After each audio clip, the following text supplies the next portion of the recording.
कि कैसे कटेंगे दिन चार मेरे प्यारे प्रभु जी, कैसे कटेंगे दिन चार मेरे प्यारे प्रभु जी।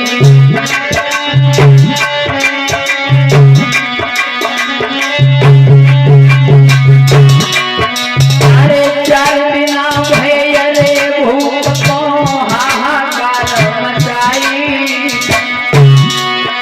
अरे कैसे जीवन कटे हमारो, कैसे जीवन कटे हमारो, सोच कर गयो भारी, कैसे कटेंगे दिन चार मेरे प्यारे प्रभु जी।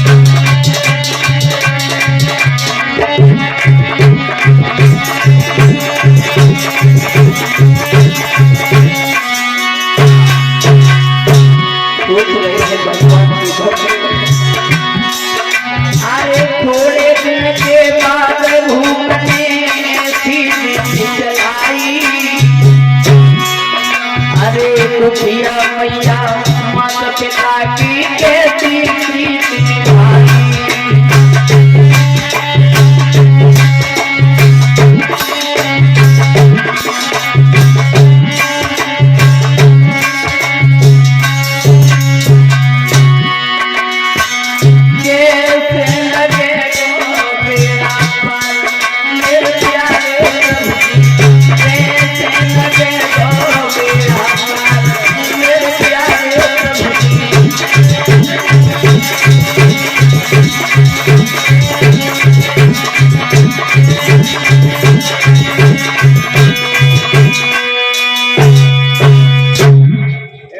सोच रहे हैं भगवान के वक्त प्रभु कैसे हमारे दिन कटेंगे।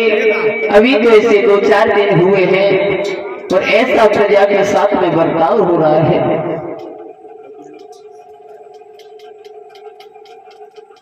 महाराज वरदान के बाद में हिरण्यकश्यप किसी को इंसान तो इंसान नहीं समझता है। हिरण्यकश्यप की जो धर्म पत्नी कयादु है,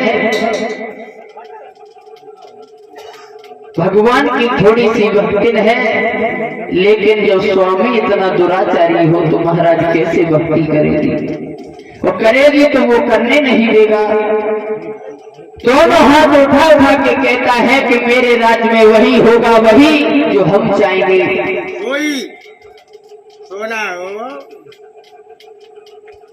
तो मैया कयादु भगवान का नाम तो लेती है, लेकिन हिरण्यकश्यप के सामने कुछ नहीं कहती है।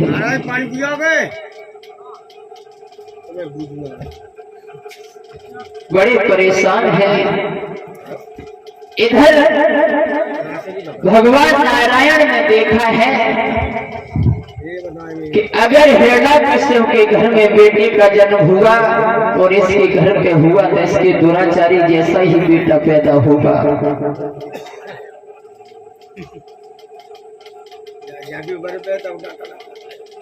इंद्र ने देखा है तो इंद्र ने महाराज कयादु का अपहरण कर लिया।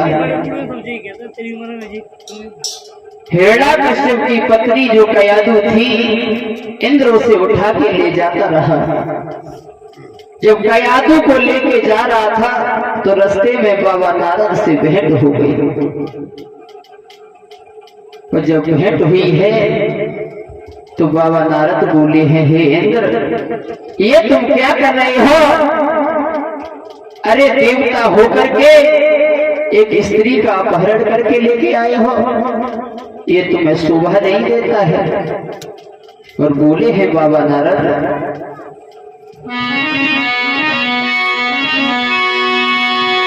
कि हे इंद्रराज समय तेरी भाई पुत्री कहाँ पर जाती है, और राजा हो करके इंद्रराज अब नायक हरण कराते हो।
बातों को वापस छोड़ के आओ इंद्र।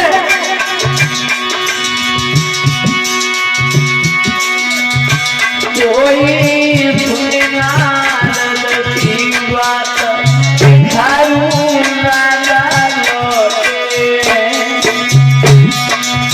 सादा सुनी कर बात तो भिखारू राजा लौटे।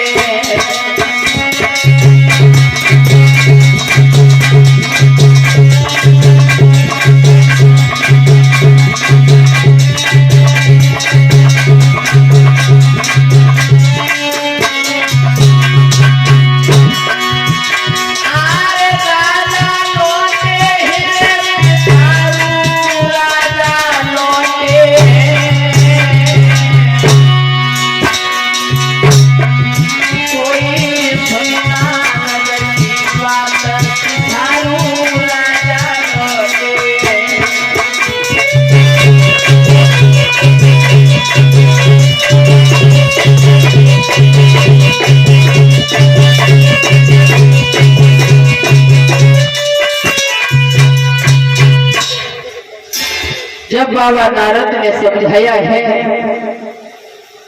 तुम ये बहुत गलत काम कर रहे हो राजा इंद्र, तो दोनों हाथ जोड़ करके कहता है इंद्र प्रभु मैं इसे अपने लिए नहीं लेके आया हूँ, मैं तो इसीलिए लेके आया था कि इसके गर्भ में बालक जो पल रहा है उस दुष्ट के जैसा ही होगा।